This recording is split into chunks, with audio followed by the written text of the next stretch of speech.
आज हम पोंगल निबंध के बारे में जानेंगे। भारत एक कृषि प्रधान देश है। भारतीय किसान का जीवन प्रकृति से जुड़ा होता है। वह प्रकृति के साथ ही हंसता रोता है, नाचता गाता है।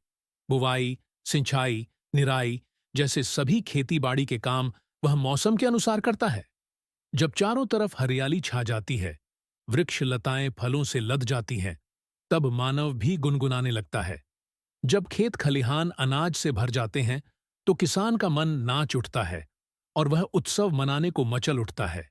इसी उत्सव धर्मिता से त्योहारों का जन्म होता है। पोंगल नई फसल का त्योहार है, जिसे संक्रांति के दिन मनाया जाता है।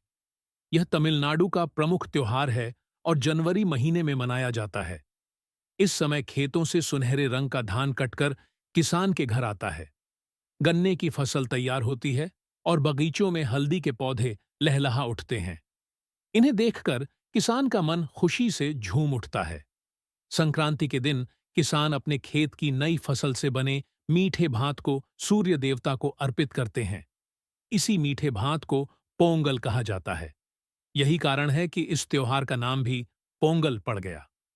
तमिलनाडु में यह त्योहार पौष मास में 4 दिनों तक बड़े उत्साह और उमंग के साथ मनाया जाता है।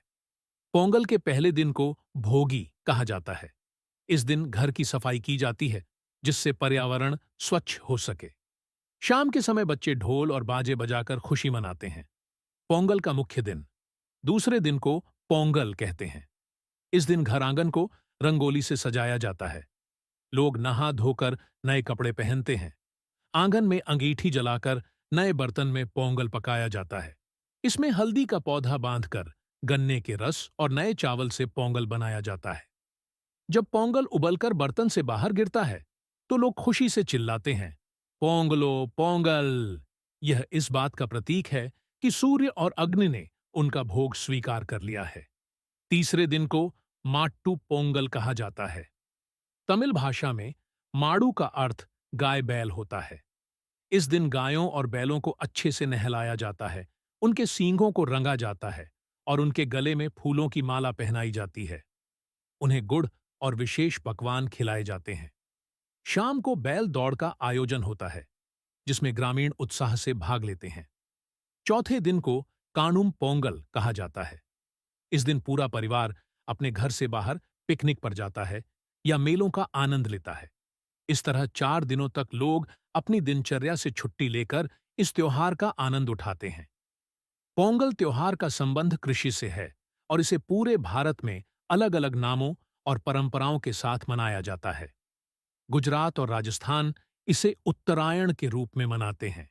लोग पतंगबाजी का आनंद लेते हैं। उत्तर भारत इसे मकर संक्रांति कहते हैं। इस दिन गंगा, यमुना और अन्य नदियों में स्नान का महत्व है। चावल और मूंग दाल की खिचड़ी बनाई जाती है। महाराष्ट्र में तिल गुड़ का त्योहार मनाया जाता है। लोग एक दूसरे को तिल गुड़ खिलाकर कहते हैं, तिल गुड़ गया, घोड़ बोलो, अर्थात तिल और गुड़ खाओ और मीठा बोलो। पंजाब में संक्रांति के एक दिन पहले लोहड़ी मनाई जाती है। लोग लकड़ियों की अग्नि जलाकर उसमें मक्के की फसल अर्पित करते हैं और खील और रेवड़ी बांटते हैं। अरुणाचल प्रदेश में पानुग के रूप में मनाया जाता है। भारत विविधता में एकता का देश है।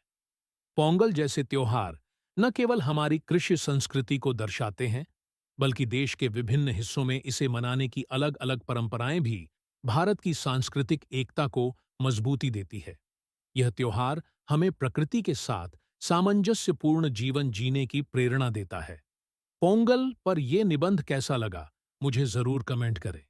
फिर मिलते हैं एक नई कहानी के साथ। तब तक के लिए नमस्ते।